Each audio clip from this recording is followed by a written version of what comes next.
നടി അനുപമ പരമേശ്വരൻ തന്റെ പ്രണയബന്ധത്തിൽ നേരിട്ട ആ മാനസിക പീഡനം, നാർസിസ്റ്റിക് അബ്യൂസ് എന്ന ഈ അപകടകരമായ അവസ്ഥ നിങ്ങളും അനുഭവിക്കുന്നുണ്ടോ? എങ്ങനെ തിരിച്ചറിയാം? സ്നേഹമല്ലെങ്കിൽ പ്രണയം എന്ന് കരുതുന്ന ചില ബന്ധങ്ങൾ സത്യത്തിൽ നമ്മളെ ഉള്ളിൽ നിന്ന് ഇല്ലാതാക്കുന്ന വിഷമാണെങ്കിലോ? നമ്മൾ ഒരുപാടങ്ങ് പ്രണയിക്കും, ആ വ്യക്തിയെ ജീവന് തുല്യം സ്നേഹിക്കും. പക്ഷെ തിരികെ കിട്ടുന്നത് സഹിക്കാൻ പറ്റാത്ത മാനസിക വിഷമങ്ങളും കുറ്റബോധവും മാത്രമാണെങ്കിൽ അതിനൊരു പേരുണ്ട്: നാർസിസ്റ്റിക് അബ്യൂസ്. അടുത്തിടെ നടിയായ അനുപമ പരമേശ്വരൻ ഒരു അഭിമുഖത്തിൽ തൻ്റെ ജീവിതത്തിലെ അനുഭവം തുറന്നു പറഞ്ഞതോടെയാണ് ഈ വാക്ക് വീണ്ടും മലയാളി സമൂഹത്തിൽ ചർച്ചയായത്. താൻ പ്രണയിച്ചിരുന്ന സമയത്ത് കടുത്ത നാർസിസ്റ്റിക് അബ്യൂസിന് ഇരയായിട്ടുണ്ട് എന്നാണ് അനുപമ വെളിപ്പെടുത്തിയത്. ഇതൊരു സിനിമാ താരത്തിൻ്റെ വ്യക്തിപരമായ അനുഭവം മാത്രമായി കാണാൻ കഴിയില്ല. എന്താണ് യഥാർത്ഥത്തിൽ ഈ നാർസിസ്റ്റിക് അബ്യൂസ്? ഏതെല്ലാം തരത്തിലുള്ള ബന്ധങ്ങളിലാണ് ഇത് സംഭവിക്കുന്നത്? എന്തുകൊണ്ടാണ് ഇതിന് ഈ പേര് വന്നത്?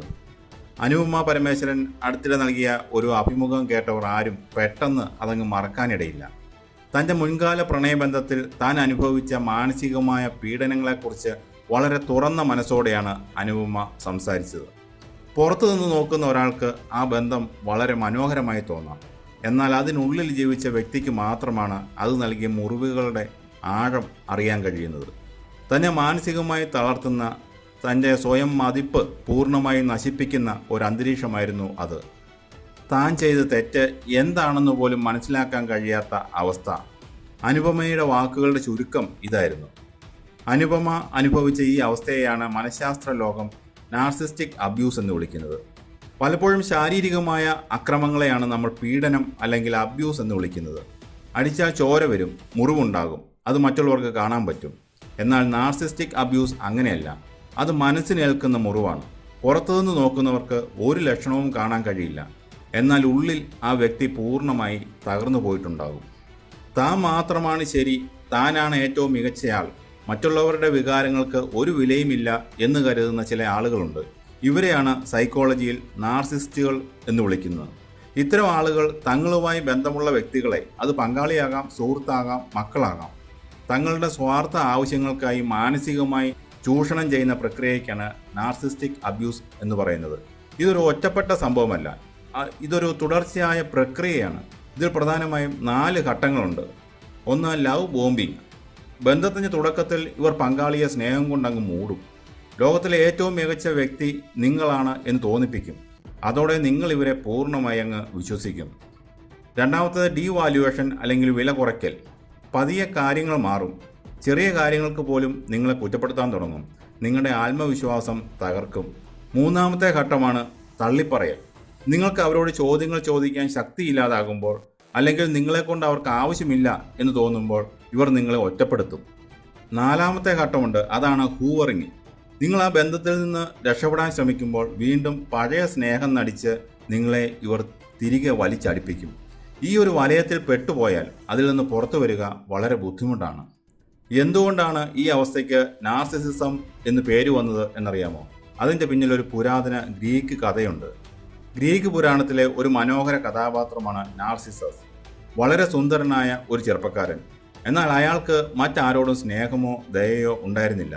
ഒരു ദിവസം കാട്ടിലെ ഒരു തെളിഞ്ഞ അരുവിയുടെ അടുത്ത് വെള്ളം കുടിക്കാൻ ചെന്ന നാർസിസസ് വെള്ളത്തിൽ തൻ്റെ സ്വന്തം പ്രതിബിംബം കണ്ടു. തൻ്റെ സ്വന്തം സൗന്ദര്യത്തിൽ ആകൃഷ്ടനായി ആ രൂപത്തോട് അയാൾ പ്രണയത്തിലായി. ആ വെള്ളത്തിലെ പ്രതിബിംബത്തിൽ നിന്ന് കണ്ണെടുക്കാൻ അയാൾക്ക് കഴിഞ്ഞില്ല. സ്വന്തം രൂപത്തെ നോക്കി നിന്ന് ഭക്ഷണവും വെള്ളവുമില്ലാതെ അയാൾ ആ അരുവിക്ക് സമീപം വീണു മരിച്ചു എന്നാണ് കഥ. സ്വന്തം രൂപത്തോടും വ്യക്തിത്വത്തോടുമുള്ള ഈ അമിതമായ ആസക്തിയെയും സ്വയം ഭ്രമത്തെയുമാണ് മനഃശാസ്ത്രജ്ഞർ നാർസിസിസം എന്ന് വിളിച്ചത്. നാർസിസ്റ്റിക് പേഴ്സണാലിറ്റി ഡിസോർഡർ, അതായത് NPD ഉള്ള ആളുകൾക്ക് മറ്റുള്ളവരോട് സഹതാപമോ ആത്മാർത്ഥമായ സ്നേഹമോ തോന്നില്ല. അവർക്കെപ്പോഴും മറ്റുള്ളവരുടെ പ്രശംസ വേണം. എന്നാൽ തിരിച്ച് മറ്റുള്ളവരുടെ വികാരങ്ങളെ അവർ ചവിട്ടി മെതിക്കുകയും ചെയ്യും. ഈ സ്വഭാവത്തിൽ നിന്നാണ് നാർസിസ്റ്റിക് അബ്യൂസ് എന്ന വാക്കുണ്ടാകുന്നത്. നാർസിസ്റ്റിക് അബ്യൂസ് പ്രണയബന്ധങ്ങളിൽ മാത്രമാണ് ഉണ്ടാകുന്നത് എന്ന് കരുതരുത്. നമ്മൾ ഇടപെടുന്ന ഏത് ബന്ധത്തിലും ഇത് സംഭവിക്കാം. പ്രണയത്തിലും ദാമ്പത്യത്തിലും അനുപമ പറഞ്ഞതുപോലെയുള്ള അവസ്ഥയാണ്. തുടക്കത്തിൽ അളവറ്റ സ്നേഹം കാണിക്കുകയും പിന്നീട് പങ്കാളിയുടെ സ്വാതന്ത്ര്യത്തെയും ആത്മാഭിമാനത്തെയും പൂർണ്ണമായി തകർക്കുകയും ചെയ്യുക. കുടുംബ ബന്ധങ്ങളിലും ഇത് കാണാം. മാതാപിതാക്കളും മക്കളും തമ്മിൽ ചില മാതാപിതാക്കൾ മക്കളെ തങ്ങളുടെ കളിപ്പാവകളെ പോലെ കാണാറുണ്ട്. മക്കളുടെ ആഗ്രഹങ്ങൾക്ക് വില കൊടുക്കാതെ തങ്ങളുടെ ഇഷ്ടങ്ങൾ മാത്രം അടിച്ചേൽപ്പിക്കുകയും ഈ മക്കൾ എതിർക്കുമ്പോൾ ഞാൻ നിനക്ക് വേണ്ടി ജീവിച്ചതാണ് എന്ന് പറഞ്ഞ് ഇമോഷണൽ ബ്ലാക്ക്മെയിൽ ചെയ്യുകയും ചെയ്യും. ഇനി സൗഹൃദങ്ങളിൽ വേറൊരു തരത്തിലാണ്. എപ്പോഴും തങ്ങളുടെ കാര്യങ്ങൾ മാത്രം സംസാരിക്കുന്ന, നമ്മൾ എന്തെങ്കിലും വിഷമം പറയുമ്പോൾ അതിനെ നിസ്സാരവൽക്കരിക്കുന്ന, നമ്മളെ മറ്റുള്ളവരുടെ മുന്നിൽ അപമാനിക്കാൻ മടിക്കാത്ത കൂട്ടുകാർ. ഇനി ജോലി സ്ഥലങ്ങളിൽ ഇത്തരക്കാരെ നമുക്ക് കാണാം. അതായത് മേലധികാരികൾ തങ്ങളുടെ ജീവനക്കാരുടെ വിജയത്തിൻ്റെ ക്രെഡിറ്റ് സ്വന്തമാക്കുകയും തെറ്റുകൾ ഉണ്ടാകുമ്പോൾ അത് കീഴുദ്യോഗസ്ഥരുടെ തലയിൽ കെട്ടിവെക്കുകയും ചെയ്യുന്ന പ്രവണത. നാർസിസ്റ്റിക് അബ്യൂസ് നേരിടുന്ന ഒരു വ്യക്തിക്ക് എന്തൊക്കെ പ്രശ്നങ്ങളാണ് ഉണ്ടാകുന്നത്? ഒന്ന്, ഗ്യാസ് ലൈറ്റിംഗ്. നാർസിസ്റ്റുകളുടെ പ്രധാന ആയുധമാണിത്. അതായത് നടന്ന ഒരു കാര്യം അങ്ങനെ സംഭവിച്ചിട്ടേ ഇല്ല എന്ന് ഉറപ്പിച്ച് പറഞ്ഞ് നിങ്ങളുടെ ഓർമ്മയെയും ബുദ്ധിയെയും നിങ്ങൾ തന്നെ സംശയിക്കുന്ന അവസ്ഥയിലാക്കുക. നിനക്ക് വട്ടാണ്, നീ വെറുതെ സങ്കല്പിക്കുകയാണ് എന്നൊക്കെ പറഞ്ഞ് നിങ്ങളെ മാനസികമായി തളർത്തും. 2, സ്വയം മതിപ്പ് നഷ്ടപ്പെടൽ. ഞാൻ ഒന്നിനും പോരാത്തവനാണ് എന്ന ചിന്ത മനസ്സിൽ അങ്ങോട്ട് ഉറയ്ക്കും. 3, ഒറ്റപ്പെടൽ. അബ്യൂസ് ചെയ്യുന്ന വ്യക്തി നിങ്ങളെ നിങ്ങളുടെ വീട്ടുകാരിൽ നിന്നും സുഹൃത്തുക്കളിൽ നിന്നും അകറ്റും. നിങ്ങൾക്ക് സഹായത്തിന് ആരും ഉണ്ടാകരുത് എന്നത് അവരുടെ ആവശ്യമാണ്. 4, ഉത്കണ്ഠയും വിഷാദവും. എപ്പോഴും പേടിയോടെ ജീവിക്കേണ്ടി വരിക. എപ്പോഴാണ് അവർക്ക് ദേഷ്യം വരിക എന്നറിയാതെ പതറുക. ഇത് വലിയ രീതിയിലുള്ള ഡിപ്രഷനിലേക്ക് വഴിവെക്കും. അനുപമ പരമേശ്വരന് മുമ്പും ലോകമെമ്പാടുമുള്ള നിരവധി പ്രമുഖർ ഈ വിഷയം തുറന്നു പറഞ്ഞിട്ടുണ്ട്.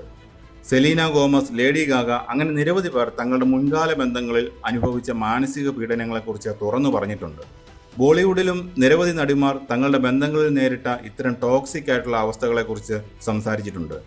ഇത്തരം തുറന്നു പറച്ചിലുകൾ ഉണ്ടാകുമ്പോഴാണ് സാധാരണക്കാരായ ആളുകൾക്ക് തങ്ങൾ അനുഭവിക്കുന്നത് സാധാരണ ഒന്നല്ല, മറിച്ച് അതൊരു മാനസിക പീഡനമാണ് എന്ന് തിരിച്ചറിയാൻ കഴിയുന്നത്.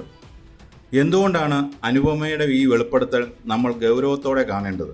കാരണം നമ്മുടെ സമൂഹത്തിൽ ഇപ്പോഴും സ്നേഹത്തിൻ്റെ പേരിൽ നടക്കുന്ന മാനസിക അക്രമങ്ങളെ നമ്മൾ ശരിയായ രീതിയിൽ തിരിച്ചറിയുന്നില്ല. അവൻ ദേഷ്യക്കാരനാണ്, പക്ഷെ സ്നേഹമുണ്ട്. അവൾ കുറച്ച് സ്വാർത്ഥയാണ്, പക്ഷേ മനസ്സിൽ തെറ്റില്ല എന്നൊക്കെ പറഞ്ഞ് നമ്മൾ ഇത്തരം ടോക്സിക് സ്വഭാവങ്ങളെ ന്യായീകരിക്കാറുണ്ട്. എന്നാൽ നാർസിസ്റ്റിക് അബ്യൂസ് വെറുമൊരു ദേഷ്യമോ പിണക്കമോ അല്ല. അതൊരാളുടെ മാനസിക ആരോഗ്യത്തെ പൂർണ്ണമായി തകർത്ത് കളയുന്ന ഒന്നാണ്. ഒരു ബന്ധത്തിൽ നിങ്ങളായി ജീവിക്കാൻ അനുവദിക്കുന്നില്ലെങ്കിൽ, നിങ്ങളുടെ സന്തോഷങ്ങൾക്ക് വിലയില്ലെങ്കിൽ, എപ്പോഴും നിങ്ങൾ കുറ്റക്കാരാക്കപ്പെടുന്നുവെങ്കിൽ അവിടെ സ്നേഹമല്ല, മറിച്ച് ചൂഷണമാണ് നടക്കുന്നത് എന്ന് തിരിച്ചറിയണം. ഇനി ഇതിനൊരു പരിഹാരം എന്താണ്? അല്ലെങ്കിൽ ഇത്തരം ഒരു ബന്ധത്തിൽ പെട്ടുപോയാൽ നമ്മൾ എന്താണ് ചെയ്യേണ്ടത്? 1, തിരിച്ചറിയുക. ആദ്യത്തെ പടി തിരിച്ചറിവാണ്. നിങ്ങൾ അനുഭവിക്കുന്നത് നാർസിസ്റ്റിക് അബ്യൂസ് ആണെന്ന് മനസ്സിലാക്കുക. 2, അതിരുകൾ നിശ്ചയിക്കുക. നിങ്ങളുടെ ജീവിതത്തിലേക്ക് അവരെ എത്രത്തോളം ഇടപെടാൻ അനുവദിക്കണം എന്നതിന് വ്യക്തമായ അതിരുകൾ വെക്കുക. 3, നോ കോണ്ടാക്ട്. സാധ്യമെങ്കിൽ ഇത്തരം ആളുകളുമായുള്ള ബന്ധം പൂർണ്ണമായി അവസാനിപ്പിക്കുക. 4, സഹായം തേടുക. പ്രൊഫഷണൽ കൗൺസിലിംഗ് അല്ലെങ്കിൽ തെറാപ്പി തേടാൻ മടിക്കരുത്. അനുപമ പരമേശ്വരനെ പോലെയുള്ള പ്രമുഖർ ഇത് തുറന്നു പറയുമ്പോൾ അത് സമാനമായ അവസ്ഥയിലൂടെ കടന്നു പോകുന്ന ആയിരക്കണക്കിന് ആളുകൾക്ക് നൽകുന്ന ധൈര്യം ചെറുതല്ല. സ്നേഹമെന്നത് നമ്മളെ തളർത്തുന്ന ഒന്നാകരുത്, മറിച്ച് നമ്മളെ വളർത്തുന്ന ഒന്നാകണം. നിങ്ങളുടെ ആത്മാഭിമാനം പണയം വെച്ചുകൊണ്ട് ഒരു ബന്ധവും നിലനിർത്തേണ്ടതില്ല. അനുപമയുടെ വാചകങ്ങൾ നമ്മെ ഓർമ്മിപ്പിക്കുന്നത് ഇതാണ്: നിങ്ങളുടെ മാനസിക ആരോഗ്യത്തെക്കാൾ വലുതല്ല മറ്റൊന്നും.